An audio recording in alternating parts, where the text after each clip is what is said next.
Hi, my friends. Today I want to present you a new story. Enjoy watching it. My name is Jessica Hart, and now I'm going to tell you my story. When my plane landed in Los Angeles, the city skyline looked just as it had when I fled it 7 years ago, glittering, shallow, and filled with ghosts of who I used to be. I caught my reflection in the cab window, brushing a stray hair behind my ear. The diamond on my finger flashed in the afternoon sun, reminding me why I was here. To marry Elliot Smith, to start over. But the closer we got to my mother's house, the tighter my chest grew. She'd insisted on hosting me before the wedding, her last chance, she'd said, to show the neighborhood that her wandering daughter was finally respectable.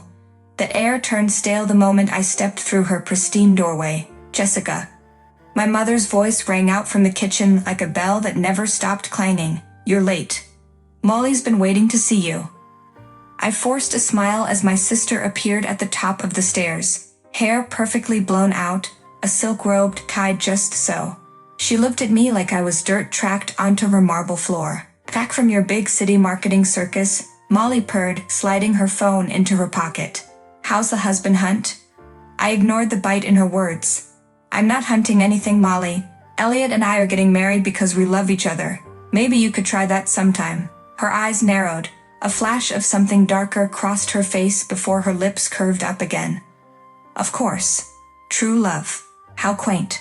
Well, Mother wants you to join us for dinner tonight. She's invited the neighbors. She wants to show you off. I carried my bag upstairs, trying to shake off the sense of walking straight into a trap. In my childhood room, I unpacked. Outside my door, I heard Molly's hushed voice on a call. I pressed my ear closer, heart hammering. Don't worry, she was saying. I've got the perfect speech planned for her big day. Everyone will finally see her for what she really is. My stomach dropped. I called Elliot and told him about it. He said to me, "Just breathe, Jess. You're not alone in this." I wished I believed him. I should have run. But instead, I stared at my reflection in the mirror, my pulse drumming out a vow of my own. They will not break me this time. I'd always imagined my wedding day would feel like a warm embrace. But as I stood at the altar beside Elliot, my hands trembled inside his steady grip. He looked at me with that fierce softness, his eyes a promise that I wasn't alone anymore. Breathe, Jess, he whispered, his thumb brushing over my knuckles. They can't touch us now. For a few fleeting moments, I believed him. When the officiant said, "I now pronounce you husband and wife," I tasted freedom on his lips. Like we'd outgrown every cruel whisper my family had ever spat.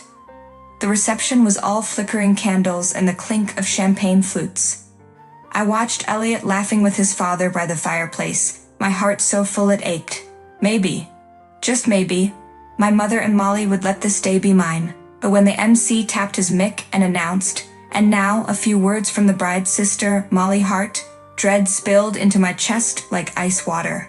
Molly strutted onto the small stage in her emerald dress, her smile sugary sweet. She raised her glass. To my sister, Jessica, the responsible one, the perfect one. Always planning her next move. The room chuckled politely. I forced a smile, my fingers digging into my napkin. Did you know, she continued, her voice syrupy and sharp, that since college, Jess has had one goal? To bag a man with a fat bank account. Marketing manager? Please. She's always been her own best product. Laughter erupted, some polite, some shocked. My mother, already tipsy on expensive Chardonnay, pushed herself up from the table, glass raised high. To my darling gold-digging daughter, may your pockets stay as full as your promises. The air left my lungs, heat pricked behind my eyes, but I wouldn't let them see me break. Across the room, Elliot's chair scraped back, a sound that sliced through the mocking applause. He strode up beside me, wrapping his arm around my waist. Enough, he said, his voice calm but brimming with something that made even Molly's grin falter. I looked up at him, my heart cracking and swelling at once. I knew in that moment he wouldn't let their poison ruin what we built. But I had no idea just how far he'd go to show them who I really was. Elliot's arm tightened around me as if he could hold me together, while the guests' laughter faded into an uneasy hush. Molly's smirk wavered when he reached for the microphone. I could feel my heartbeat thudding in my throat. Everyone, Elliot began, his voice so steady it made the room bow still.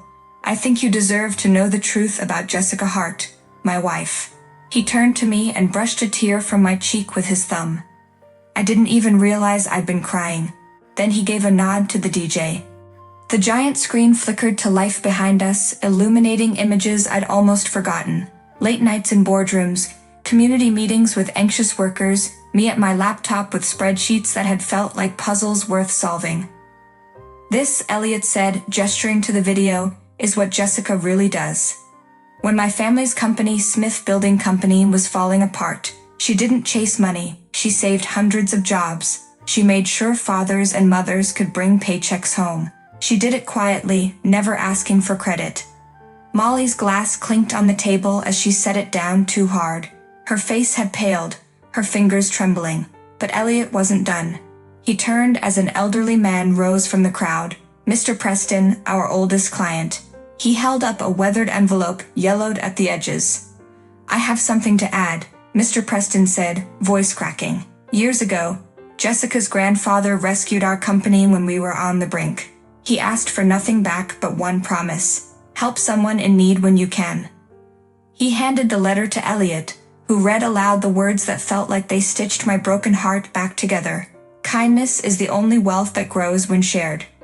I looked out at the guests. Gone were the mocking smiles. They stared at me as if seeing me, really seeing me, for the first time. My mother's eyes darted away, unable to meet mine. Molly's mouth worked soundlessly, her painted confidence slipping.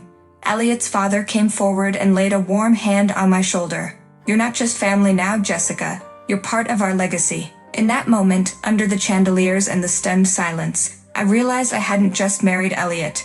I'd found a family who knew my worth and would never let it be twisted again. I found Molly outside the venue long after the last guests had drifted home. She stood near the rose bushes under the fairy lights, her sequin dress dull and crumpled, one stiletto heel dangling from her hand. For a moment, she looked like the kid sister I used to push on the backyard swing, before all the bitterness settled into her bones. She jumped when she saw me. Come to gloat? She spat, but her voice cracked on the last word. No, I said, stepping closer. The grass was cold and damp under my shoes, but I didn't care. I came because I deserved to hear why you did it.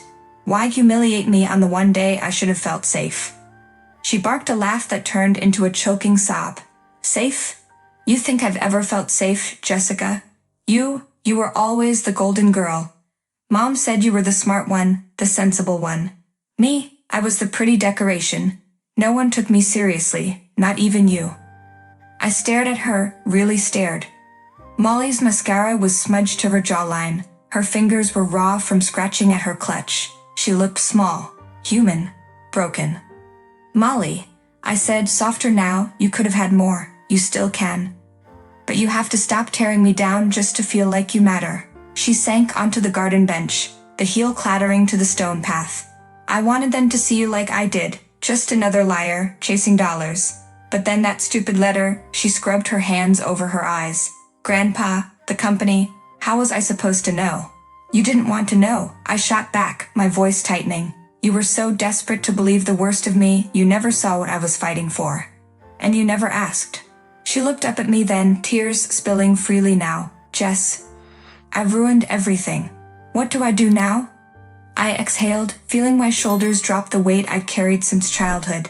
You fix yourself, Molly. Not for me, for you. Talk to someone. Figure out what you're so angry at.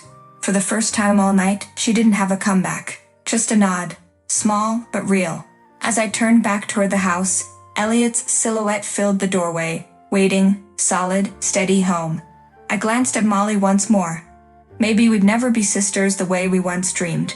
But tonight the reckoning had begun, and I finally felt free to build my life without her shadow darkening it. A year later, our garden bloomed with wild flowers and laughter. I stood under the same rose trellis where Elliot and I had exchanged vows. But this time I was surrounded by people who saw me. Not a gold digger, not a pawn, but Jessica Hart Smith, founder, dreamer, builder of second chances. Beside me, Elliot squeezed my hand as guests gathered for the launch of the Hart Smith Foundation. We built it in grandpa's spirit, to rescue family businesses on the brink, just like I once did for Smith Building Company. I spotted Molly in the crowd, helping set up the dessert table with a shy smile. Counseling had stripped away her bitterness like peeling old wallpaper. Ugly underneath, but ready for something new to grow. Mom approached me hesitantly. For once, there was no cold calculation in her eyes. "Jessica," she murmured, voice trembling, "I'm proud of you." I smiled, genuinely this time. "Thank you, Mom. It means more than you know." Later, I stood before our guests and spoke words that felt like freedom. "Family isn't always blood," I said. "It's the people who stand by you when the world tries to break you. It's trust, respect, and the courage to lift each other higher." As the garden filled with applause and sunlight filtered through the trees, I caught Elliot's eye. For the first time, I knew this wasn't the family I was born with. It was the one I'd chosen, and the one that had chosen me right back. Friends, what do you think of this story? Write your opinion in the comments. Would you like more stories? Don't forget to subscribe and hit the bell button so you don't miss any videos. See you tomorrow.